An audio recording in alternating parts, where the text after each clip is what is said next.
नमस्कार दोस्तों, मैं अंकुर उपाध्याय स्वागत करता हूं आप सभी का आपके अपने YouTube channel share market analysis में। बाजार फुल्ली रिकवर हो गया है और ये इंटरनल स्ट्रेंथ जो है ना, ये बाजार की बहुत ही स्ट्रांग है। आज भी आपके लिए बाजार 24,200 तक गया, वापस रिकवरी आ गई है, 24,390 ट्रेड कर रहा है।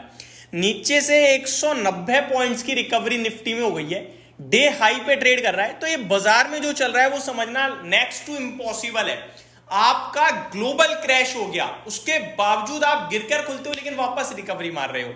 अब क्या करें क्या ना करें, ये छलावा है। नोट माय वर्ड्स, ये छलावा है। ये तब तक छलावा है जब तक हम बाई 24,750 24,750 के ऊपर क्लोजिंग देकर नहीं सस्टेन कर जाते, तब तक मेरे को लगता है ये छलावा है।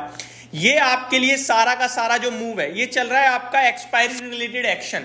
हो सकता है सेकंड हाफ में बाजार फिर से टूटे या फिर शॉर्ट कवरिंग दिखाए। अब ऑब्वियस दो ही चीजें हो सकती है, मैंने दोनों बोल दी, इसमें मैंने कोई तीर नहीं मारा। लेकिन आपको सावधान ही रहना है, मैं क्रिस्टल क्लियर वर्ड्स में बोल रहा हूं। इतनी बड़ी फॉल, वापस रिकवरी, साइकोलॉजी के हिसाब से जाएं तो जो लोग नहीं बेच पाए वो अपनी पोजीशन हल्की करेंगे, वो कहेंगे मौका है। और जब फ्रेश राउंड ऑफ तेजी दिखेगी तो फिर वो टूट के गिरेंगे कि भैया खरीद लो, बाजार नहीं गिरने वाला, तब हम भी ले लेंगे। लेकिन अभी हमें साइड में ही बैठना है, जो चल रहा है बाजार में चलने दो। मार्केट ब्रेथ एक बार फिर स्ट्रांग हो गई है। कल भी बाजार टूटा लेकिन मार्केट ब्रेथ स्ट्रांग थी। आज भी आपके लिए बाजार टूटता है लेकिन मार्केट ब्रेथ वापस से स्ट्रांग है और वापस से बाजार भी रिकवर कर गया। Sector specific media, auto, energy, pharma सब लीड कर रहे हैं। गिरावट केवल मेटल, बैंक में आते हुए दिख रही है और बैंकिंग इंडेक्स भी काफी अच्छा रिकवरी दिखा रहा है। हालांकि निफ्टी बैंक अभी भी काफी कमजोर बना हुआ है, क्योंकि अगर मैं देखूं तो लगभग 50,559 का लो लगाया है आज, अभी 50,840 पे ट्रेड करता हुआ दिख रहा है, यानी कि लगभग 300 पॉइंट्स की रिकवरी है। बैंक निफ्टी में ज्यादा रिकवरी नहीं है लेकिन रिकवरी है। मिड कैप इंडेक्स हरे निशान में आने के लिए तैयार है, यहां पे तो अलग लेवल की तेजी चल रही है। स्मॉल कैप भी मात्र 0.2% नीचे है और अब तो निफ्टी भी 0.1% ही नीचे है। तो मार्केट शानदार करते हुए दिख रहे हैं, कोई दिक्कत दिख ही नहीं रही है बाजारों में। रिजल्ट्स काफी सारे स्टॉक्स के आ रहे हैं, एक एक करके मैं आप सभी के साथ शेयर करता हूं। सबसे पहले अशोक लेलैंड के नंबर आते हुए दिखे, थंगामाइली ज्वेलरीज के नंबर आते हुए दिखे, नेस्ले इंडिया के नंबर आ गए, ज्योति लैब अपने रिजल्ट्स के बाद धमाका कर रहा है बड़ा वाला, साइबर टेक सिस्टम के रिजल्ट्स आए हैं, एसबीआई लाइफ तो मैंने कल ही कहा था, नंबर्स अच्छे दिख रहे हैं इसके। अब मैं आपके साथ पहले डिस्कस करना चाहूंगा दोस्तों ज्योति लैब के रिजल्ट्स। एफएमसीजी कुछ कर रहा है, एफएमसीजी अच्छा कर रहा है। ज्योति लैब 7% ऊपर है। रिजल्ट्स की बात करें तो एबिटा कंपनी का 117 करोड़ के सामने 133 करोड़ आया है। मार्जिन 17.09% से बढ़कर 18% पे आए हैं। कंसोलिडेटेड नेट प्रॉफिट 96.3 करोड़ के सामने 102 करोड़ पे आता हुआ दिखा है। एंड कंपनी का रेवेन्यू 687 करोड़ से बढ़कर 740 करोड़ पे आया है। तो ओवरऑल देखा जाए तो अच्छे नंबर्स माने जाएंगे और इसी के चलते स्टॉक में भी आपको एक शानदार तेजी आते हुए दिख रही है। नेस्ले इंडिया नंबर्स हल्के वीक रह गए हैं दोस्तों, 3% करेक्ट भी हो रहा है स्टॉक।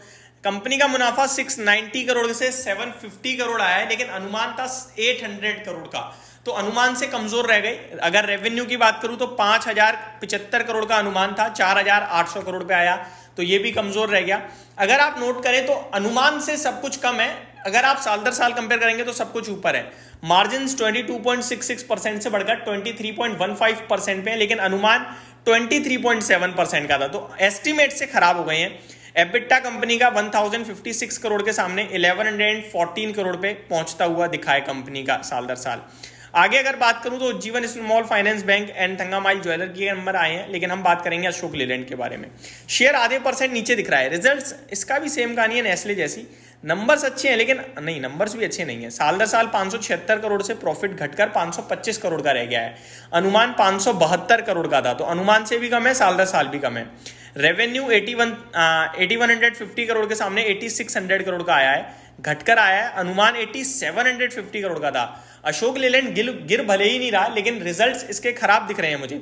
मार्जिन 10.07% से बढ़कर 10.59% पे आए हैं, 11.3% का अनुमान था। एबिटा 821 करोड़ से बढ़कर 910 करोड़ पे आया है, 996 करोड़ का अनुमान था। तो ओवरऑल देखा जाए तो नंबर्स इसके थोड़े से ज्यादा खराब दिख रहे हैं मुझे अशोक लेलैंड के, हालांकि शेयर का प्राइस बिल्कुल भी नहीं गिर रहा है इस समय।